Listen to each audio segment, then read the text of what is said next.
好啦，終於嚟到四心裏面嘅最後一個心，形心。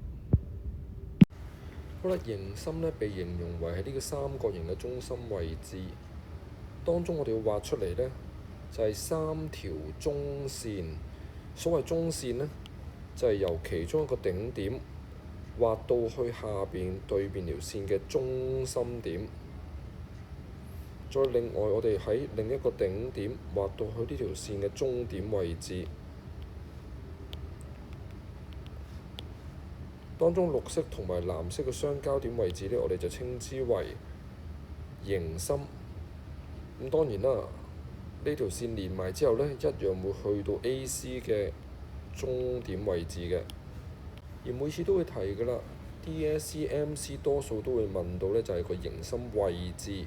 由於剛才講到啦，係三角形裏邊嘅最中心位置呢，咁就一定喺三角形裏邊嘅。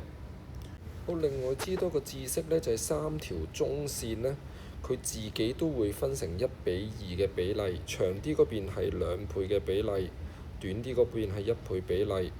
同樣黑色都係呢，長啲呢邊係2倍，呢邊係1倍。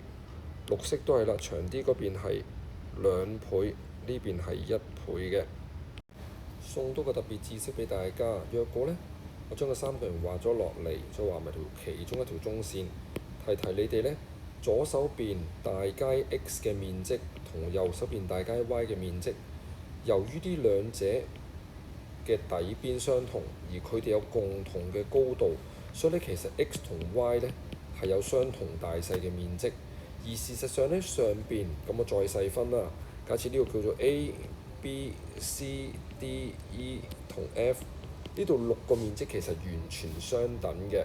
咁最主要原因，因為呢，其實呢度全部都係揾緊佢個終點啊。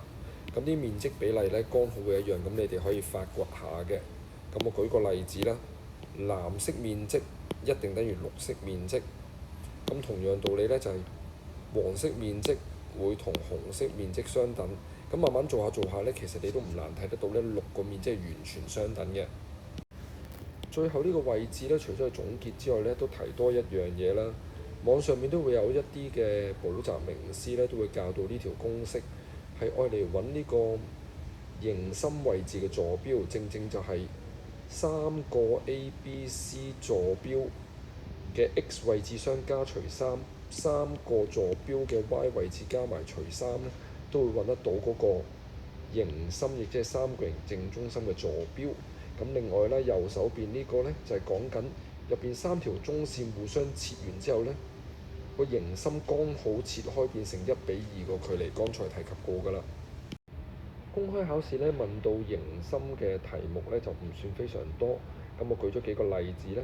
咁啱呢度呢，有2條嘅例子都提及到，就係若果佢鋭角三角形，究竟外心垂心同埋形心分別喺唔喺 AD 上邊？又或者呢，就係如果佢係鈍角三角形，究竟呢3個心會唔會喺三角形外邊嘅？咁好快早做俾大家睇啦。若果呢 AB 等於 AC， 而另外呢個係垂直嘅話，咁好自然知道呢，下邊呢個係 AD 係 BC 嘅垂直平分線，呢個係外心嘅定義，所以呢，一定外心喺 AD 上面，呢個必然啱㗎啦。垂心一定係垂直線，由於而家呢度紅色線係垂直線，所以又係正確嘅喎，喺 AD 上面喎。而最尾啦，我轉綠色形心，形心呢係畫中線，中線即係由 A 呢點畫到落嚟，中間位又咁啱都係喎，所以呢題答案係 D。而另外第3題關於有形心嘅題目呢，就淨係問鈍角三角形呢 ABC 嘅形心是否喺外面？由於三角形嘅形心一定喺三角形裏邊嘅三角形嘅最中心，所以呢，第一個一定唔正確㗎啦。冇咗第一個之後呢，答案係 C。另外2009年卷2第51題都係講形心，入邊題目俾到嘅13cm、5cm 同12cm。由於形心呢，就係三角形嘅最中心，係中線呢兩個相等，呢兩個相等，呢兩個相等，咁即係呢個5啦，呢個12，呢個13，有晒三條邊嘅情況都係計面積咧，我哋只要用希羅公式 formula 03就做到㗎啦。拜拜。